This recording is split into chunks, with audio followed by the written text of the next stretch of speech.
ಆಂಗೊಂಡಹಳ್ಳಿಯ ಸಮೀಪದಲ್ಲಿರುವ ಒಂದು ಹಳೆಯ ಸರ್ಕಾರಿ ಶಾಲೆ. ಆ ಶಾಲೆಯ 3ನೇ ಮಹಡಿ ಹಲವು ವರ್ಷಗಳಿಂದ ಮುಚ್ಚಲ್ಪಟ್ಟಿತ್ತು. ಶಿಕ್ಷಕರು ಹೇಳುತ್ತಿದ್ದರು ಅಲ್ಲಿ ಹೋಗಬಾರದು.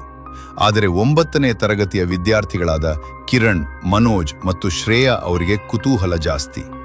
ಒಂದು ದಿನ ಸಂಜೆ ಟ್ಯೂಷನ್ ನಂತರ ಅವರು 3ನೇ ಮಹಡಿಗೆ ಹೋದರು. ಅಲ್ಲಿ ಧೂಳು ತುಂಬಿದ ಬೆಂಚುಗಳು, ಮುರಿದ ಬ್ಲ್ಯಾಕ್ ಬೋರ್ಡ್ ಮತ್ತು ಒಂದು ಹಳೆಯ ಕ್ಲಾಸ್ ರೂಮ್. ಹಠಾತ್ ಬಾಗಿಲು ಸ್ವತಃ ಮುಚ್ಚಿತು. ಯಾರಾದರೂ ಮಜಾಕ್ ಮಾಡ್ತಿರ್ಬೇಕು ಎಂದು ಕಿರಣ್ ನಕ್ಕ. ಆದರೆ ಒಳಗೆ ಚಳಿ ಹೆಚ್ಚಾಗುತ್ತಿತ್ತು. ಬ್ಲ್ಯಾಕ್ ಬೋರ್ಡ್ ಮೇಲೆ ಹಠಾತ್ ಚಾಕಿನ ಅಕ್ಷರಗಳು ಕಾಣಿಸಿಕೊಂಡವು. ನನ್ ಜೊತೆ ಆಟ ಆಡ್ತೀರಾ? ಶ್ರೇಯಾ ಅಳಲು ಶುರು ಮಾಡಿದರು. ಮನೋಜ್ ಬಾಗಿಲು ತೆಗೆಯಲು ಪ್ರಯತ್ನಿಸಿದ, ಆದರೆ ಅದು ಲಾಕ್ ಆಗಿತ್ತು. ಕ್ಲಾಸ್ನ ಕೊನೆಯ ಬೆಂಚಿನಲ್ಲಿ ಒಬ್ಬ ವಿದ್ಯಾರ್ಥಿ ಕೂತಿರುವಂತೆ ಕಾಣಿಸಿತು. ಅವನು ತಲೆ ಕೆಳಗಿಟ್ಟು ಕುಳಿತಿದ್ದ. ಕಿರಣ್ ಹತ್ತಿರ ಹೋಗಿ, ಯಾರ್ ನೀನು ಎಂದು ಕೇಳಿದ. ಆ ಬಾಲಕ ನಿಧಾನವಾಗಿ ತಲೆ ಎತ್ತಿದ. ಅವನ ಕಣ್ಣುಗಳು ಸಂಪೂರ್ಣ ಬಿಳಿವನ ಕಣ್ಣುಗಳು ಸಂಪೂರ್ಣ ಬಿಳಿಯಾಗಿದ್ದವು. ಮುಖದಲ್ಲಿ ವಿಚಿತ್ರ ನಗು.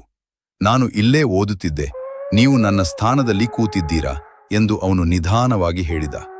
ಹಠಾತ್ ಲೈಟ್ಗಳು ಆಫ್ ಆಯಿತು. ಕೆಲವು ಕ್ಷಣಗಳ ನಂತರ ಲೈಟ್ ಬಂದಾಗ ಆ ಕೊಠಡಿಯಲ್ಲಿ ಕೇವಲ 2 ಜನ ಮಾತ್ರ ಇದ್ದರು. ಮನೋಜ್ ಕಾಣೆಯಾಗಿದ್ದ. ಮುಂದಿನ ದಿನ ಶಾಲೆಯ ಹಳೆಯ ದಾಖಲೆಗಳಲ್ಲಿ ಒಂದು ವಿಷಯ ತಿಳಿಯಿತು. 10 ವರ್ಷಗಳ ಹಿಂದೆ 3ನೇ ಮಹಡಿಯ ಅದೇ ಕ್ಲಾಸ್ನಲ್ಲಿ ಮನೋಜ್ ಎಂಬ ವಿದ್ಯಾರ್ಥಿ ಸಾವು ಕಂಡಿದ್ದ. ಆ ದಿನದಿಂದ ಪ್ರತಿ ವರ್ಷ ಒಂದು ವಿದ್ಯಾರ್ಥಿ ಕಾಣೆಯಾಗ್ತಾನೆ ಎನ್ನಲಾಗ್ತದೆ. 3ನೇ ಮಹಡಿ ಇಂದಿಗೂ ಮುಚ್ಚಿಯೇ ಇದೆ. ಆದರೆ ಕೆಲವೊಮ್ಮೆ ಸಂಜೆ ಹೊತ್ತಿಗೆ ಅಲ್ಲಿ ಚಾಕಿನ ಬರಹದ ಶಬ್ದ ಕೇಳ್ತದೆ. ಮನೋಜ್ ಕಾಣೆಯಾದ ನಂತರ ಶಾಲೆ ಮುಚ್ಚುವತ್ತು ಭಯದ ವಾತಾವರಣ. ಶಿಕ್ಷಕರು 3ನೇ ಮಹಡಿಯನ್ನು ಸಂಪೂರ್ಣವಾಗಿ ಸೀಲ್ ಮಾಡಿಸಿದರು. ಆದರೆ ಕಿರಣ್ಗೆ ಒಂದು ವಿಷಯ ಕಾಡುತ್ತಿತ್ತು. ಆ ರಾತ್ರಿ ಅವನಿಗೆ ಒಂದು ಕನಸು ಬಂತು. ಅವನು ಅದೇ ಕ್ಲಾಸ್ ರೂಮ್ನಲ್ಲಿ ನಿಂತಿದ್ದ. ಬ್ಲ್ಯಾಕ್ ಬೋರ್ಡ್ ಮೇಲೆ ಮತ್ತೆ ಅದೇ ಬರಹ, ನನ್ನನ್ನು ಉಳಿಸು. ಹಠಾತ್ ಮನೋಜ್ ಧ್ವನಿ ಕೇಳಿಸಿತು, ಕಿರಣ್, ನಾನು ಇಲ್ಲಿದ್ದೀನಿ, ಬೆಂಚ್ ಕೆಳಗೆ. ಕಿರಣ್ ಬೆಚ್ಚಿ ಬಿದ್ದು ಎದ್ದ. ಅವನು ಮುಂದಿನ ದಿನ ಶಾಲೆಗೆ ಹೋಗಿ ಶ್ರೇಯಾಗೆ ಎಲ್ಲದೆಲ್ಲವನ್ನೂ ಹೇಳಿದ. ನಾವು ಮತ್ತೆ ಹೋಗ್ಬೇಕು ಎಂದು ಶ್ರೇಯಾ ಹೇಳಿದಳು. ಇಬ್ಬರೂ ರಾತ್ರಿ ಶಾಲೆಗೆ ಸುಳಿದು ಹೋದರು. 3ನೇ ಮಹಡಿಯ ಬಾಗಿಲು ಲಾಕ್ ಆಗಿದ್ದರೂ ಒಳಗಿಂದ ಯಾರೋ ತೆರೆದಂತಾಯಿತು. ಅವರು ಅದೇ ಕ್ಲಾಸ್ಗೆ ಹೋದರು. ಕೊನೆಯ ಬೆಂಚ್ ಕೆಳಗೆ ಹಳೆಯ ಡೈರಿ ಒಂದು ಸಿಕ್ಕಿತು. ಅದರೊಳಗೆ ಬರೆಯಲಾಗಿತ್ತು, ನನ್ನ ಹೆಸರು ಮನೋಜ್. ನನ್ನ ಸ್ನೇಹಿತರು ನನ್ನನ್ನು ಹಾಸ್ಯ ಮಾಡುತ್ತಿದ್ದರು. ನಾನಿಲ್ಲಿ ಒಬ್ಬನೇ, ನಾನು ಸಾಯಲಿಲ್ಲ, ಅವರು ನನ್ನನ್ನು ತಳ್ಳಿದರು. ಹಠಾತ್ ಹಿಂಬದಿಯಿಂದ ಧ್ವನಿ, ಸತ್ಯ ಹೊರಬಂದರೆ ನಾನು ಮುಕ್ತನಾಗುತ್ತೇನೆ. ಅವರು ಹಿಂದಿರುಗಿ ನೋಡಿದರು.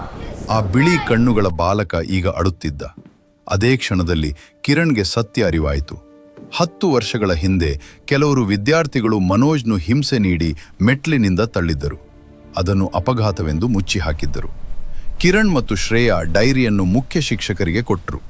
ಸತ್ಯ ಬಹಿರಂಗವಾದ ನಂತರ ಆ ರಾತ್ರಿ 3ನೇ ಮಹಡಿಯಲ್ಲಿ ಒಂದು ಕೊನೆಯ ಚಾಕಿನ ಬರಹ ಕಾಣಿಸಿಕೊಂಡಿತು. ಸತ್ಯ ಬಹಿರಂಗವಾದ ನಂತರ ಎಲ್ಲವೂ ಮುಗಿದಿದೆ ಎಂದುಕೊಂಡರು. 3ನೇ ಮಹಡಿಯಲ್ಲಿ ಶಾಂತಿ ನೆಲೆಸಿದಂತಾಯಿತು. ಆದರೆ ಕಿರಣ್ಗೆ ಇನ್ನೂ ಏನೋ ಸರಿಯಿಲ್ಲ ಎಂಬ ಭಾವನೆ. 1 ವಾರದ ನಂತರ ಶಾಲೆಯಲ್ಲಿ ಹೊಸ ವಿದ್ಯಾರ್ಥಿ ಸೇರಿಕೊಂಡ. ಅವನ ಹೆಸರು ಅರ್ಜುನ್. ಅವನು ಮೊದಲ ದಿನವೇ ಕೇಳಿದ ಪ್ರಶ್ನೆ, 3ನೇ ಮಹಡಿಗೆ ಹೋಗೋ ದಾರಿ ಯಾವುದು? ಕಿರಣ್ ಮತ್ತು ಶ್ರೇಯಾ ಬೆಚ್ಚಿ ಬಿದ್ದರು. ಅಲ್ಲಿ ಯಾರೂ ಹೋಗಲ್ಲ ಎಂದು ಕಿರಣ್ ಎಚ್ಚರಿಸಿದ. ಆದರೆ ಆ ಸಂಜೆ ಅರ್ಜುನ್ ಕಾಣೆಯಾಗಿದ್ದ. ಸಿಸಿಟಿವಿ ಕ್ಯಾಮೆರಾದಲ್ಲಿ ಕಂಡದ್ದು ಒಂದೇ ಒಂದು ದೃಶ್ಯ. ಅರ್ಜುನ್ ಒಬ್ಬನೇ 3ನೇ ಮಹಡಿಗೆ ನಡೆಯುತ್ತಾ ಹೋಗುತ್ತಿದ್ದ. ಅವನ ಹಿಂದೆ ಯಾರೋ ಬಿಳಿ ನೆರಳು. ಮುಂದಿನ ದಿನ 3ನೇ ಮಹಡಿಯ ಬಾಗಿಲು ಮತ್ತೆ ತೆರೆದಿತ್ತು. ಕಿರಣ್ ಧೈರ್ಯ ಮಾಡಿಕೊಂಡು ಒಳಗೆ ಹೋದ. ಬ್ಲ್ಯಾಕ್ ಬೋರ್ಡ್ ಮೇಲೆ ಈ ಬಾರಿ ಬರಹ ಬದಲಾಗಿತ್ತು, ಒಬ್ಬನು ಮುಕ್ತನಾದರೂ ಇನ್ನೊಬ್ಬನು ಬಂದಿದ್ದಾನೆ. ಕೊನೆಯ ಬೆಂಚಿನಲ್ಲಿ ಈ ಬಾರಿ ಇಬ್ಬರು ಕೂತಿದ್ದರು. ಒಬ್ಬ ಬಿಳಿ ಕಣ್ಣುಗಳ ಬಾಲಕ, ಮತ್ತೊಬ್ಬ ಅರ್ಜುನ್. ಅರ್ಜುನ್ ನಿಧಾನವಾಗಿ ತಲೆ ಎತ್ತಿದ. ಅವನ ಕಣ್ಣುಗಳು ಕೂಡ ಸಂಪೂರ್ಣ ಬಿಳಿಯಾಗಿದ್ದವು. ಅವನು ನಗುತ್ತಾ ಹೇಳಿದ, ಈಗ ನಾವು ಇಬ್ಬರು, ಆಟ ಶುರುವಾಗ್ತದೆ. ಹಠಾತ್ ಬಾಗಿಲು ಭಾರಿಯಾಗಿ ಮುಚ್ಚಿತು. ಆ ದಿನದಿಂದ 3ನೇ ಮಹಡಿಯಲ್ಲಿ ಕೆಲವೊಮ್ಮೊಮ್ಮೆ ಇಬ್ಬರ ನಗು ಕೇಳಿಸುತ್ತದೆ ಎಂದು ವಿದ್ಯಾರ್ಥಿಗಳು ಹೇಳುತ್ತಾರೆ. 3ನೇ ಮಹಡಿ ಮತ್ತೆ ಸೀಲ್ ಮಾಡಲಾಗಿದೆ. ಆದರೆ ಈ ಬಾರಿ ಒಳಗಿರುವವರು ಇಬ್ಬರು. ಅರ್ಜುನ್ ಕಾಣೆಯಾದ ನಂತರ ಶಾಲೆಯಲ್ಲಿ ಭೀತಿ ಹೆಚ್ಚಾಯಿತು. ಈ ಬಾರಿ ಶಿಕ್ಷಕರು ವಿಷಯವನ್ನು ಮುಚ್ಚಿಡಲಿಲ್ಲ. ಪೊಲೀಸರ ತನಿಖೆ ಶುರುವಾಯಿತು. ಆದರೆ ಯಾವುದೇ ಸುಳಿವು ಸಿಕ್ಕಿಲ್ಲ. ಕಿರಣ್ಗೆ ಒಂದು ವಿಷಯ ನೆನಪಾಯಿತು. ಮೊದಲ ಆತ್ಮ ಮುಕ್ತವಾಗಿದ್ದು ಸತ್ಯ ಹೊರಬಂದಾಗ ಮಾತ್ರ. ಇನ್ನೊಬ್ಬನಿಗೂ ನ್ಯಾಯ ಬೇಕಿರಬಹುದು ಎಂದು ಅವನು ಯೋಚಿಸಿದ. ಹಳೆಯ ದಾಖಲೆಗಳನ್ನು ಮತ್ತೆ ಪರಿಶೀಲಿಸಿದಾಗ ಒಂದು ಭಯಾನಕ ಸತ್ಯ ಹೊರಬಂದಿತು. 10 ವರ್ಷಗಳ ಹಿಂದೆ ಮನೋಜ್ನು ತಳ್ಳಿದ ವಿದ್ಯಾರ್ಥಿಗಳಲ್ಲಿ ಒಬ್ಬನು ಈಗ ಈ ಶಾಲೆಯಲ್ಲೇ ಶಿಕ್ಷಕರಾಗಿದ್ದ. ಅವರ ಹೆಸರು ಹೊರಬಂದ ಕ್ಷಣದಿಂದ ವಿಚಿತ್ರ ಘಟನೆಗಳು ಶುರುವಾಯಿತು. ಆ ಶಿಕ್ಷಕನಿಗೆ ಪ್ರತಿ ರಾತ್ರಿ ಬಿಳಿ ಕಣ್ಣುಗಳ ಬಾಲಕ ಕಾಣಿಸುತ್ತಿದ್ದ. ಒಂದು ರಾತ್ರಿ ಅವರು ಸ್ವತಃ 3ನೇ ಮಹಡಿಗೆ ಹೋದರು. ಮುಂದಿನ ದಿನ ಬೆಳಿಗ್ಗೆ 3ನೇ ಮಹಡಿಯ ಬಾಗಿಲು ತೆರೆದಿತ್ತು. ಒಳಗೆ ಯಾರೂ ಇರಲಿಲ್ಲ. ಆದರೆ ಬ್ಲಾಕ್ ಬೋರ್ಡ್ ಮೇಲೆ ಕೊನೆಯ ಬಾರಿ ಬರಹ ಕಾಣಿಸಿಕೊಂಡಿತು. ನ್ಯಾಯ ಸಿಕ್ತು, ಈಗ ನಾವು ಶಾಂತಿಯಲ್ಲಿ. ಅದರ ನಂತರ 3ನೇ ಮಹಡಿಯಲ್ಲಿ ಯಾವ ಶಬ್ದವೂ ಕೇಳಿಸಲಿಲ್ಲ.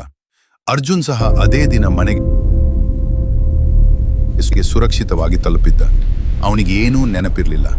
ಶಾಲೆ ಮತ್ತೆ ಸಾಮಾನ್ಯವಾಗಿತ್ತು. ಆದರೆ ಇಂದಿಗೂ ಸಂಜೆ ಹೊತ್ತಿನಲ್ಲಿ 3ನೇ ಮಹಡಿಯ ಕಿಟಕಿಯಲ್ಲಿ ಕೆಲವೊಮ್ಮೆ ಬಿಳಿ ನೆರಳು ಕಾಣುತ್ತದೆ ಎಂದು ಕೆಲವರು ಹೇಳುತ್ತಾರೆ. ಅದು ಭಯವೋ ಅಥವಾ ನೆನಪಿನ ಪ್ರತಿಧ್ವನಿಯೋ? 3ನೇ ಮಹಡಿಯ ರಹಸ್ಯ ಎಂದಿಗೂ ಸಂಪೂರ್ಣವಾಗಿ ಮಾಯವಾಗಲಿಲ್ಲ.